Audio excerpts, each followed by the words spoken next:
Welcome. AI assistants and embeddings. Sometimes traveling works out. This week in Elon. And the usual tweets, toots, and skeets. Welcome to another edition of Tales from the Jar Side.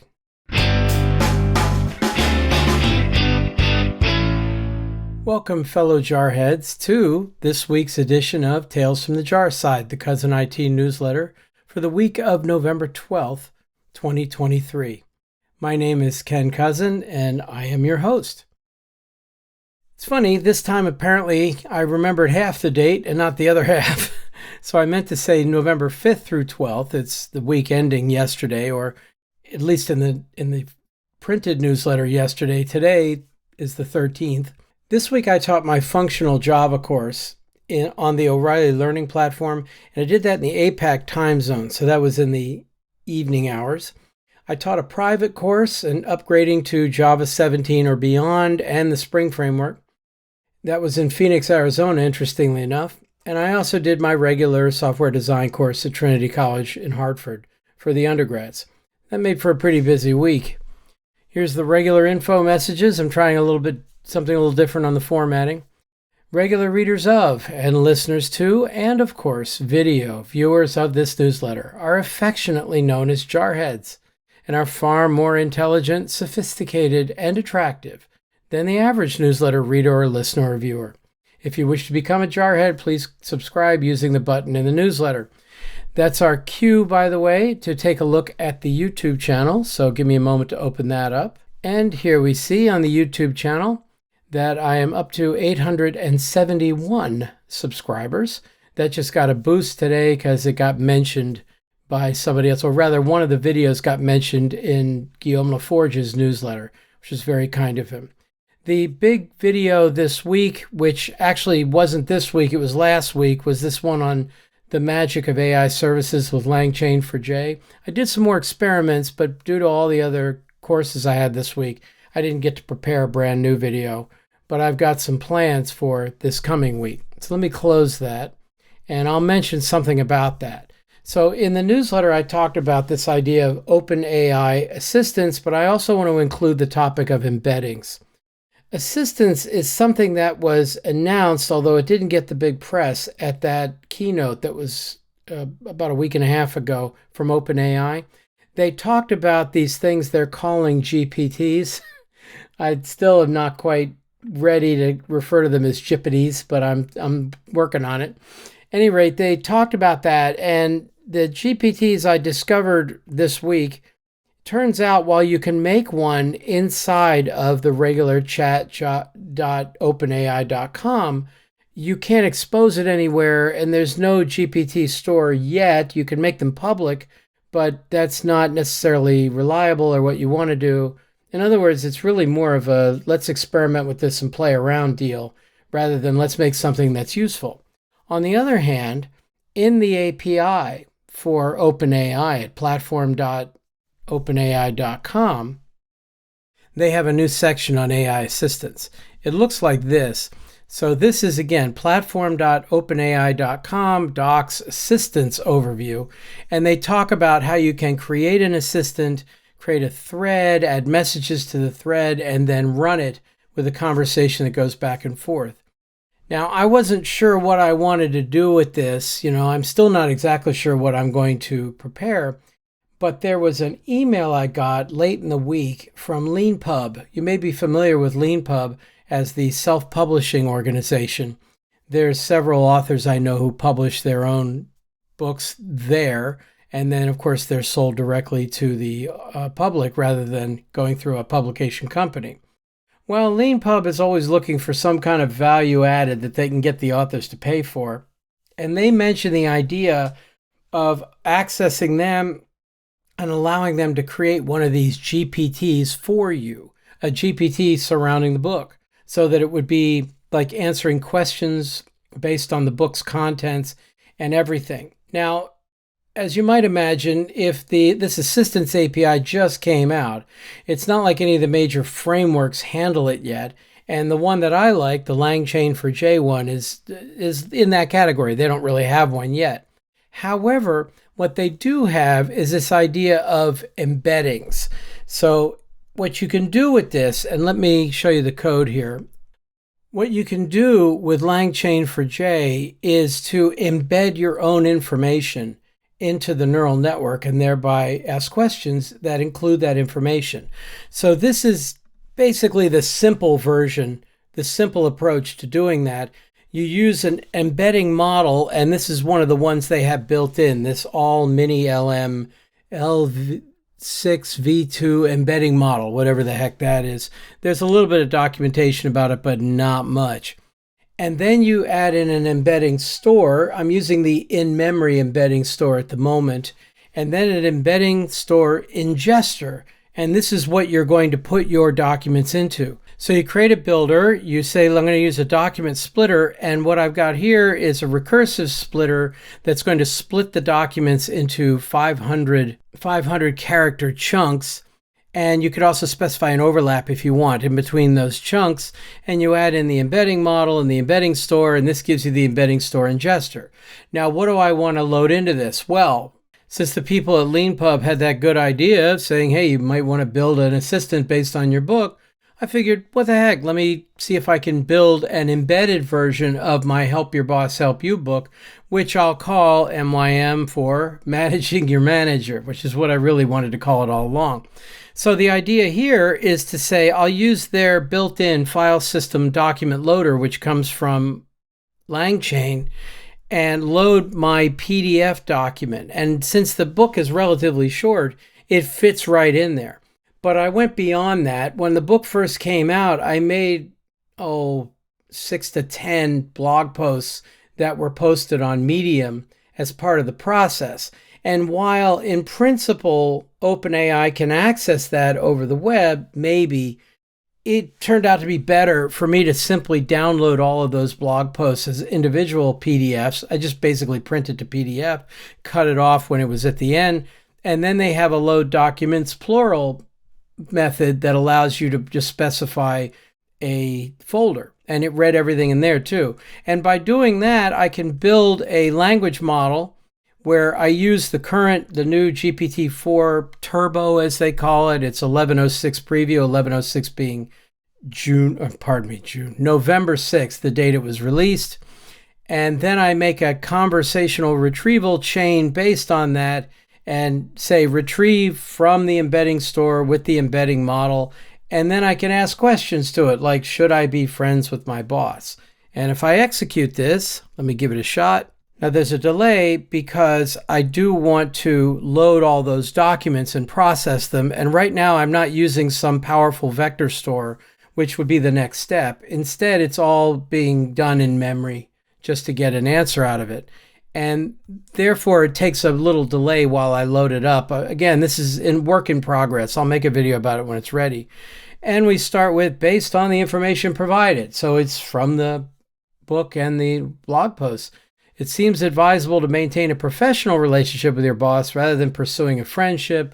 And that's pretty much correct. And your boss is not your friend, serves as a reminder to keep interactions with your manager within the realm of professionalism, and so on. And this actually does seem to be exactly what I had in mind. It does seem to be information from the book. So this isn't truly an AI assistant, not by the definition that they're talking about with their API, but it is an embedding, and that seems to be pretty useful. The term RAG is used with this a lot. The RAG stands for Retrieval Augmented Generation, if you will. So the idea is that you have the training model only go up to wherever its training data is, and then you add your own data, and then it can retrieve information from that additional information you supply. So this isn't quite what the AI assistant mechanism is, but it's a step along the way. I did do a little bit of experimenting because you can use, while they have a Python API as usual, OpenAI also has a curl API. Here they're using the Python API, but if you go to the actual API reference, there's a RESTful web service available, and therefore I can go through that. I do want to mention that I did create an AI assistant myself, as you can see here, called Managing Your Manager. And I did, in fact, upload a PDF copy of the book. You can see under Files here, there's the version 1 of the book. There's all the blog posts that were associated with it. That's why I'm using the retrieval tool, as they say here, enables the assistant with knowledge from files that you or your users upload. Once a file is uploaded, the assistant automatically decides when to retrieve content based on the user requests. I used the current one, gave it some instructions, and it's ready to go. So I was able to actually experiment with that as well. If I clicked, there was a test mechanism, and I could try it out, and I did, and it seemed to be working pretty well. So going back to the newsletter, in there I talked about the Assistant API. I showed a little snapshot of that assistant I made inside the system, and then I tried simply saying, please give me 5 highlights from the book. And it came out with these, making inevitable conflict productive, giving good enough answers, constructive loyalty, the 2 messages, I got this and I got your back, and the prisoner's dilemma. I don't like the term winning the prisoner's dilemma. It's more like beating the prisoner's dilemma, but I get it. I mean, you're not it's not a zero-sum game, is what I'm trying to say, and that's fine. So, not bad. So I'll have to see what I can do with that. I did play with the GPT part directly and discovered after taking a while to train it that I can't expose it anywhere. I don't know how to build an app around it. I don't know if it has a specific URL. It basically was just the playground as an opportunity to try something out and have DALL-E 3 generate an image and all of that. And I don't know what to do with the results. So maybe I'm missing something, but I get the feeling the ultimate goal will be this Assistant API. I know they're planning to make a GPT store available at some point, and who knows, maybe people will use that, maybe they won't. I do hope to make an assistant for each of at least those 2 books, and I'm not sure where I'm going to host them. Maybe I'll host them on my website. Maybe I'll make them value added for buying the book. Maybe I'll give them to the publisher and see what they want to do with them. I haven't decided yet, but a step along the way. So that went on, and that was about all I could do this week. Okay, next section. Sometimes traveling's okay. A harsh lesson that people who travel discover quickly is that nobody wants to hear your travel stories. Everybody's had flight delays, everybody's had hotel issues or bad shared rides or what have you. And they're interesting to you and they're vital when they're happening, but a couple days later, nobody cares. So it's okay, that's why basically I don't generally bring up my travel stories. But this week I did travel to Phoenix. That's not supposed to be me. That I put into DALL-E 3. I said, draw me a picture of a Connecticut Yankee basking in the Arizona sun, surrounded by a desert landscape and enjoying the serene environment. The only problem, of course, is that the guy basically has a sweater on that says Yankee on it. Kind of. The letters got a little messed up. That Y and the A are kind of merged, and I don't know if there's 2 E's or whatever. I was thinking Connecticut Yankee and King Arthur's Court, whereas it thought, New York Yankees. Yeah, whatever. I don't care. And it doesn't really look anything like me. I mean, the guy's got hair after all. But fine, not a bad thing. So I needed an image and I put it in there. But here's the notable part. This is the part that's amazing. I had no travel problems whatsoever. I mean, all 4 flights, both the outbound flights took off on time, were reasonably comfortable. There was room in the overheads for my bag. Didn't have any issue. The hotel was close to the airport. They had a shuttle. I didn't know that. I took an Uber from the airport to the hotel, but I took a shuttle back. The hotel was within a short walking distance of the training site. It was amazing. The room in the hotel had a dresser in it. You know how many times you don't get dressers anymore? The dresser had plenty of drawers space, no less. Again, that doesn't happen either. The room also had plenty of electrical outlets, and they were well placed. I didn't have to stretch or anything. The restaurant was fine. It was a little pricey, but it's a hotel restaurant. I don't expect better than that. And most importantly for me, the internet access was good. It wasn't phenomenal, but it was good enough. And I had to do some online classes, so that really mattered. Not to mention the fact they let you pay for the whole thing on day 1, so it didn't just cut off in the middle of a day, like they always do when you have to renew it every single day. Now, this one I was able to pay for the whole stay on day one, and it was done. So it was a little expensive, but honestly, I don't mind paying for quality. And I feel like I actually got quality. I made it home on time, didn't miss a connection, didn't have any problems whatsoever. And who knows when that'll ever happen to me again. So that was fun. The classes themselves, of course, that meant I could focus on all of that. The O'Reilly one I did was called Functional Programming in Java, and it was in the APAC time zone. So when I was in Mountain Time in Phoenix, that was 8:30 p.m. until 12:30 in the morning. So that was a bit of a challenge. But if I'd been home, that would have been 10:30 to 2:30 a.m., and that would have been really tough. My Trinity class, I did Monday before I left, but then I had to do one by Zoom, and that wasn't too bad. And then the actual course I was teaching for the client was a Java upgrade / Spring Framework course with a good group of students, very enthusiastic, very bright, very interested. I wasn't able to answer everything, and that's always my goal. My goal is always to give complete answers to every question ever asked of me immediately, which is kind of a high bar, but it went really well, I think, and we had a good time. So not a problem. Again, the only problem was the lunatic who scheduled all three courses together like that is clearly a maniac who needs to be stopped. And yeah, that's me. At least that's my last trip of the year, though.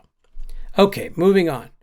On a somewhat related note, this is about recovery days. When I was an undergrad, I used to promise myself, said, well, if I do my homework over the weekend, I can watch the Monday Night Football game. I was really addicted to football back then. And that pretty quickly evolved into, I better do my homework over the weekend because I know I'm going to be watching the Monday Night Football game. And that happened pretty regularly. So I think about that these days when I think, traveling is very tiring, even though all you're doing is sitting there most of the time. And when I used to travel a lot, I noticed I needed to plan for a recovery day when I'd make it back from wherever I was going. It seemed kind of silly. It's like, I'm back. I'm done. It should be easy, but I was always really tired. And as I got older, I realized I had to plan a recovery day because it was going to happen whether I scheduled it or not. It's very hard being productive on that day back. So that's particularly tough on days like yesterday when I have to put out a newsletter, during the recovery day. But hey, I got there, and as I say, if it was easy, anybody could do it. So there we are. On the somewhat related matter, I did not manage to add a new YouTube video, but that's my last, well, except for the newsletter video, of course. But that's my last trip of the year, so we'll start making progress again on that. And I've already given you an idea what that's going to be about. Let's take care of our tweets, toots, skeets, and other social media posts. This week, there were two big events in the world of Elon. Vulture had a magazine called Kel's Surprise. Darren Aronofsky is making a movie about a loser. As the article points out, let me click on that. He previously made a movie called The Whale about that Brendan Fraser playing that seriously overweight individual, and it was really a difficult person. And he also made a movie about, actually, I don't see what the other movie is, but nevertheless, and it goes on. And interesting about this, and they don't talk much about it here, but it's coming. But why anybody would want to actually make a movie about Elon, and Elon apparently is really happy he's doing it. So as somebody posted on Twitter, an Elon Musk biopic is in development, and Darren Aronofsky will direct. Walter Isaacson's, very self-serving biography will serve as the basis for the screenplay. And the comment that above it was, this has the potential to be the worst movie ever made. I remember seeing that. It's funny, I don't see it right now. There's so many gags I could make about the lead character, about Elon. For example, as I was writing, I thought they already made a movie called Joker, but I'll wait until we know more. Oh, here's where the comment was about has the potential to be legitimately the worst movie of all time. Abigail Thorne, who I support on Patreon, she's an excellent actress and YouTuber, and she posted, really excited to take on this role. I was surprised when they asked me, but I can't wait to show the world my Musk. She's trans, in case you were not aware. She's phenomenal. She's very funny also. I would love to see that casting. That would have been perfect. But no, I don't think that'll happen. At any rate, I put a link to her Twitter feed, and I think that's probably got a link to her YouTube channel, which is called PhilosophyTube. And she's one of the most famous trans actors in the UK these days. It's been fun to follow her and watch her grow as a creator, with her fame and fortune, if you will. I don't know about the fortune, but the fame's growing. The other Elon-related idiocy this week is that now he's got his own large language model to compete with OpenAI's ChatGPT or Bard or Llama 2 or any of the others. His is called Grok, Grok. And I remember Grok because I read the Robert A. Heinlein novel, The Stranger in a Strange Land, where Grok basically means to intuitively understand something on an incredibly deep level. And I find that highly ironic because I don't think Elon understands much of anything, frankly.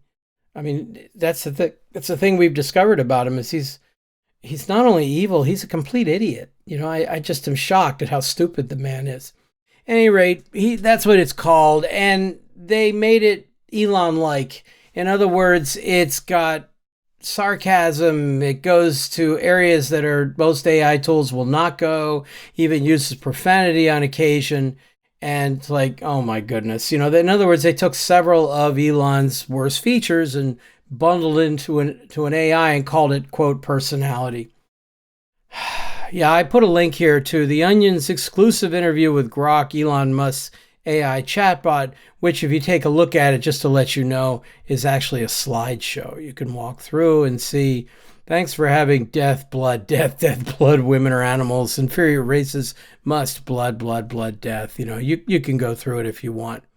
I'm going to close this, but that's the idea. Apparently, in order to access it, you have to pay for not just Twitter Premium, but Twitter Premium Plus.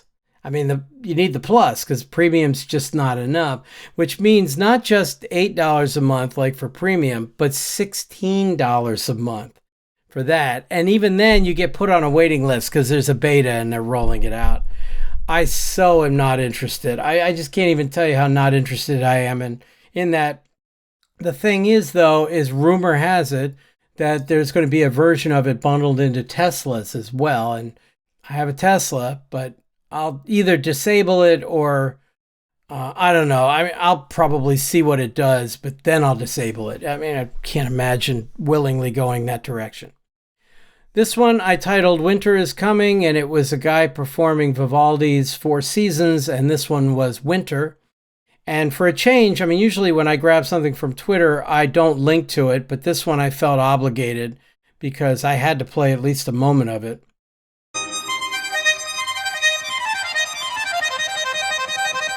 I mean, pretty amazing job, to be honest, even though you only get a little over a minute of it and there's no YouTube link here. So I'm not sure where it actually came from. I mean, I could go ahead and follow up on the guy, but at any rate, it was entertaining. I thought you might want to see it. Weird Al would be so proud. Weird Al being a noted accordion player. Hey, he plays harmonica too, for all I know. But yes, he's an accordion player. This was a dentist joke. It said, my dentist told me this might hurt a little. Are you ready? I said, yes, I'm ready. He said, I'm sleeping with your wife. Now that's funny by itself, but it's particularly funny when I shared it with my wife because we both know our dentist. And yeah, that's so not happening. But at any rate, it was I like the idea. This was great. Fractals all the way down. Meet single fractals in your area. Use this free unlimited service. And of course, there's one, and then there's a smaller one, and then there's a smaller one. And self-similarity all the way down. Yep, very good. This one I entitled Catterday Evening Post. It says, in the here, in the now, no worries, only meow. Hey, what are you going to do? That occurs to me. When I start off this newsletter, I forgot to bring up the subtitle, didn't I? I never mentioned the dad joke in the subtitle. Let me jump to that real quick. So the subtitle this week was, The Person Who Invented Autocorrect Should Burn in Hello. There's your rim shot.